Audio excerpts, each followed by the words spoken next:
Apple বর্তমান বিশ্বের অন্যতম শ্রেষ্ঠ টেক জায়ান্ট কোম্পানি, সর্বপ্রথম $1 ট্রিলিয়ন কোম্পানি। পৃথিবীর টপ রেটেড ব্র্যান্ডগুলোর মধ্যে অ্যাপল অন্যতম। আপনি কি জানেন অ্যাপল কিছু ডিভাইস তৈরি করেছিল যা এমনভাবে অ্যাপলকে ব্যর্থ করেছিল যে অ্যাপল কোম্পানি প্রায় বন্ধ হয়ে যাওয়ার উপক্রম হয়েছিল? রহস্য ক্র্যাকের এই পর্বে থাকছে অ্যাপলের 5টি ব্যর্থ ডিভাইস যেগুলো প্রায় অ্যাপলকে ধ্বংস করে দিয়েছিল। শুরুতেই থাকছে দ্য অ্যাপল লিসা। অ্যাপল লিসার বিশেষত্ব হলো এই কম্পিউটারটি একটি গ্রাফিক্যাল ইন্টারফেস যুক্ত ছিল।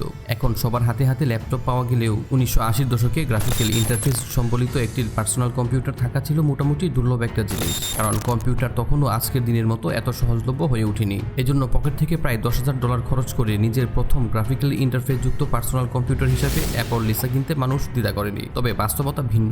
গ্রাফিক্যাল ইন্টারফেসের এই ফিচার বাদে কম্পিউটারটি এত চড়া দাম কোনোভাবেই গ্রহণযোগ্য ছিল না। এছাড়াও ডিভাইসটি ছিল অনেক ধীরগতির, ব্যবহার করাও বেশ কঠিন হওয়ায় ব্যবহারকারীদের বেশ হতাশ হতে হতো। ফলে 1986 সালে অ্যাপল এমন এক সুযোগ দেয় যেখানে বলা ছিল অ্যাপল লিসার ব্যবহারকারীদের তাদের কম্পিউটারের বিনিময়ে $4,100 ম্যাক প্লাস মাত্র $1,500 কিনতে পারবে। অনেকেই সেই সুযোগ লুফে নেয়। কম্পিউটার প্রতি $9,995 তারা প্রায় 10,000 লিসা কম্পিউটার বাজারে বিক্রি করতে সক্ষম হয়েছিল। এই 10,000 কম্পিউটার বানাতে তাদের খরচ হয়েছিল $150 মিলিয়ন, এবং যেগুলো থেকে প্রাপ্ত আয় ছিল মাত্র $100 million.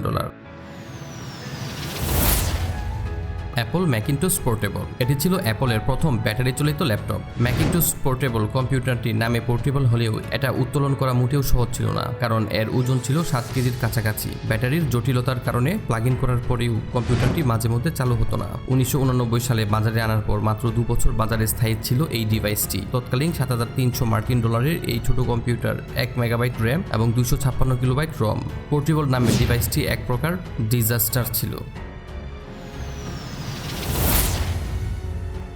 The Apple পিপিন। Console gaming মার্কেটে পিপিন দিয়ে বাজিতে হারে অ্যাপল কোম্পানি। গেমিং জগতে আগে থেকেই সোনি, নিনটেন্ডো এবং সেগারের মতো কোম্পানিগুলো সগৌরবে তাদের আধিপত্য বজায় রেখেছিল।